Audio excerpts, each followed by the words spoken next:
जल है तो जीवन है, लेकिन क्या हो जब उसी जल के लिए किसी महिला को कोसों पैदल चलना पड़े। जी हाँ, यही कहानी थी छत्तीसगढ़ के हजारों गांवों की लाखों महिलाओं की। लेकिन अब कहानियां बदल रही हैं। जल जीवन मिशन ने लाखों महिलाओं के जिंदगी को एक नया मोड़ दिया है। नदी जाके गड्ढा खोद के वहाँ से पानी लेके आते थे, कचरा पानी। यहाँ का बोरिंग हमारा पारा में लाल पानी आता था बोरिंग का, तबीयत खराब रहता था। बच्चे लोगों को, बड़े लोगों को भी सर्दी खांसी वो सब हो जाता था। अभी नल लग गया तो अभी अच्छा पानी आ रहा है। हर घर नल योजना आया है तो अभी सबको ठीक है।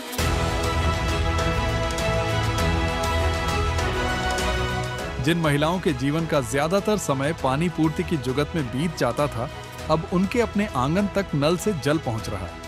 छत्तीसगढ़ के 41 लाख प्लस परिवारों को मिला निःशुल्क नल कनेक्शन।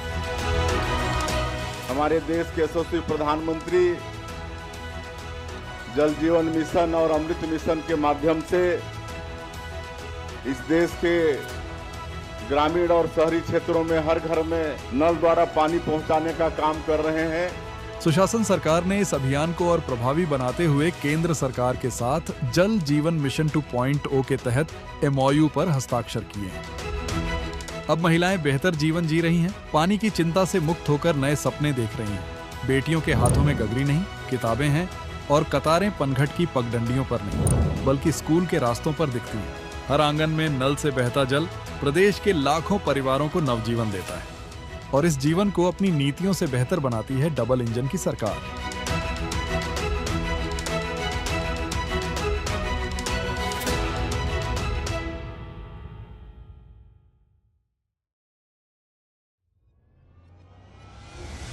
नए भारत का उभरता स्टार्टअप और इनोवेशन हब छत्तीसगढ़, जिसकी पहचान अब तक सिर्फ उसकी खनिज और कृषि क्षेत्र से थी, अब यही राज्य 21वीं सदी के भारत में स्टार्टअप्स और इनोवेशन का नया केंद्र बन रहा है। और राज्य में इस स्टार्टअप इकोसिस्टम को मजबूत बनाने के लिए सुशासन सरकार ने नई स्टार्टअप प्रोत्साहन नीति को मंजूरी दी है, जिसका लक्ष्य है अगले 5 वर्षों में 5000 स्टार्टअप्स को बढ़ावा देना। आप सभी के मन में बहुत से आइडियाज होते हैं, बस एक माहौल होना चाहिए जहां इन विचारों को फलने फूलने का अवसर मिलता रहे।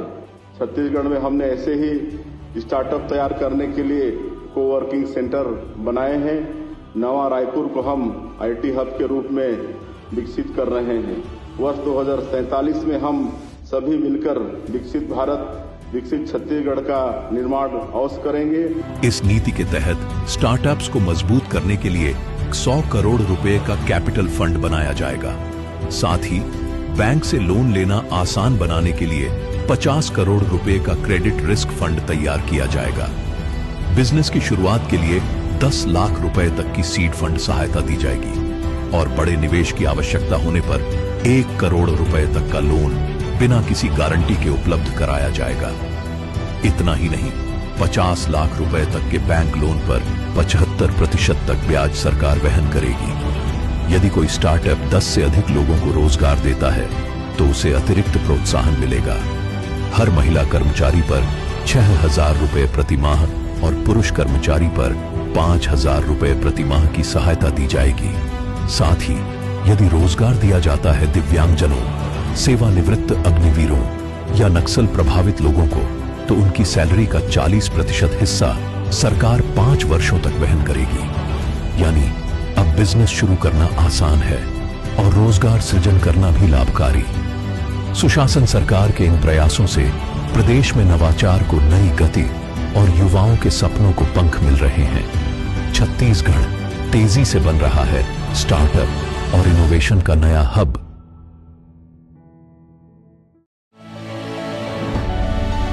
सुशासन सरकार छत्तीसगढ़ में रेलवे का तेजी से विस्तार कर रही है। छत्तीसगढ़ में रेलवे का तेज विकास नए भारत की बदलती तस्वीर को दर्शाता है। आज करीब 47,000 करोड़ रुपए की लागत से बड़े पैमाने पर रेल परियोजनाएं जारी हैं। वित्तीय वर्ष 2026 से 27 में रेलवे बजट बढ़कर 7,470 करोड़ रुपए हो गए। और 2014 से 2025 के बीच रेल लाइन बिछाने की औसत रफ्तार 108 किलोमीटर प्रति वर्ष तक पहुंच गई है। प्रधानमंत्री श्री नरेंद्र मोदी के नेतृत्व में रेलवे को नई गति मिली है और बजट भी कई गुना बढ़ा है। राज्य में उरकुरा, अंबिकापुर, भिलाई नगर, डोंगरगढ़ और भानु प्रतापपुर जैसे 5 स्टेशनों का पुनर्विकास पूरा हो चुका है। वहीं अमृत भारत स्टेशन योजना के तहत 32 स्टेशनों को 1680 करोड़ रुपए की लागत से आधुनिक बनाया जा रहा है। यात्रियों के लिए वंदे भारत ट्रेन की शुरुआत और खरसिया नवा रायपुर परमल कसा, रावघाट जगदलपुर, कोत्तवलसा किरंदुल जैसी नई रेल लाइनें, ये सब छत्तीसगढ़ को विकास की नई पटरी पर आगे बढ़ा रही है। एक दशक में हमारे छत्तीसगढ़ का रेल का बजट 21 गुना बढ़ा है।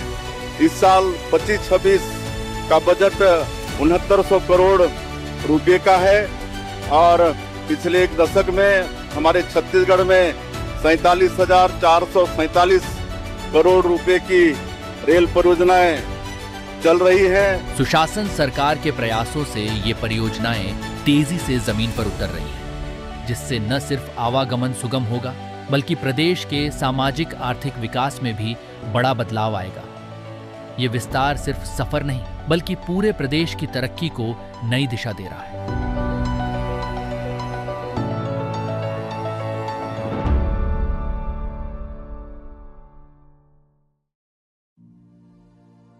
बस्तर, वह धरती जिसे प्रभु श्री राम ने अपने वनवास काल में राक्षसों के अन्याय से मुक्त किया था।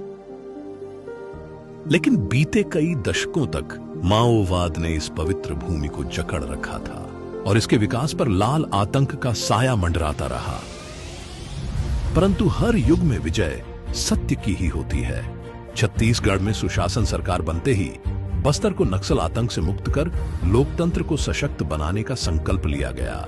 हमारा संकल्प कि 31 मार्च 2026 इस देश को नक्सल समस्या से हमेशा के लिए मुक्त कर हमारे आदिवासी भाइयों बहनों के विकास का रास्ता हम साफ कर देंगे, प्रशस्त करेंगे। जो नक्सलवाद हमारे छत्तीसगढ़ और विशेषकर बस्तर के क्षेत्र में विकास में बड़ा रोड़ा बना हुआ है, इसको 31 मार्च 2026 तक पूरे देश से समाप्त करने का संकल्प लिया है। यह केवल एक तारीख नहीं थी, यह बस्तर की धरती पर लोकतंत्र की वापसी का उद्घोष था।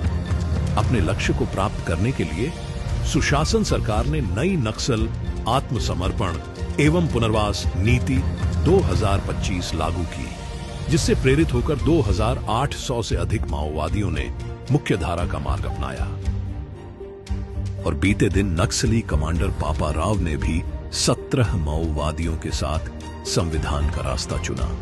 सुरक्षा बलों द्वारा 86 नए कैंपों की स्थापना ने नक्सल आतंक के विस्तार को रोका।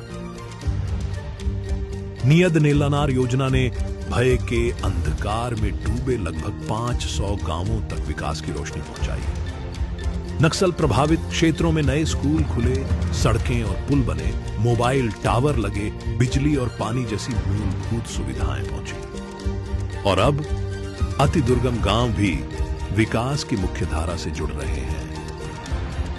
आज बस्तर में अन्याय के युग का अंत और लोकतंत्र का सूर्योदय हो रहा है।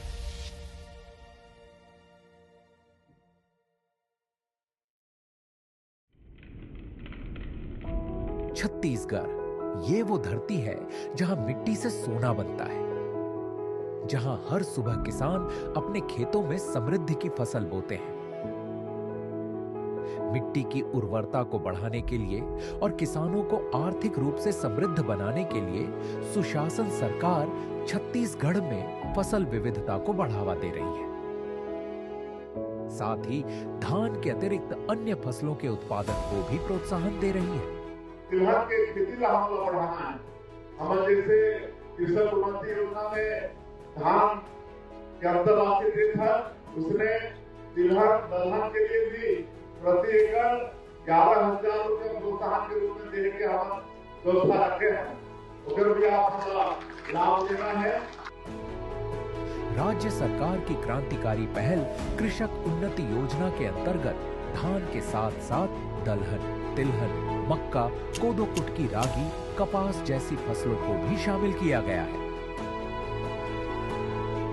इन फसलों पर 11,000 रुपये प्रति एकड़ की दर से इनपुट सब्सिडी दी जा रही है।